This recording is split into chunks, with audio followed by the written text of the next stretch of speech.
All right, Tech Apps Lesson 28, Presidential Research. Don't say that. We're recording right now. Say it's awesome. Yeah, Carson Meyer, blast from the past. He says it's fantastic. He wants to do it again. All right, President, you're going to do a president. You've been assigned a president, and you're going to do President Eisenhower.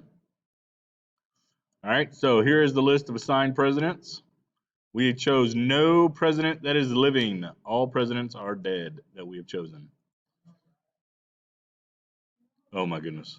Here's the document you're going to do. Oh yeah, he's dead. All right. You're going to fill out information for Eisenhower and for your president. Put your president's name right here in this box. Make it easy for yourself to remember who it is. You're going to go ahead and fill this out. All right. When you're done, turn it in.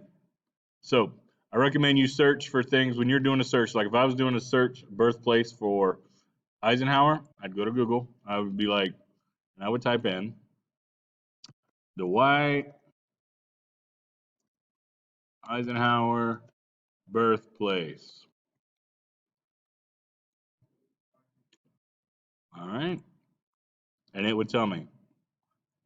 Do not type in what is the birthplace of Dwight D. Eisenhower. It takes too long. All right. So you can just type in Dwight Eisenhower. We already did birthplace. Now if we wanted to do parents, all right, we have the answer for parents. If we want to change it up to do death, all right, there we go. If we want to change it up to do federal monument, there you go. All right, get it done.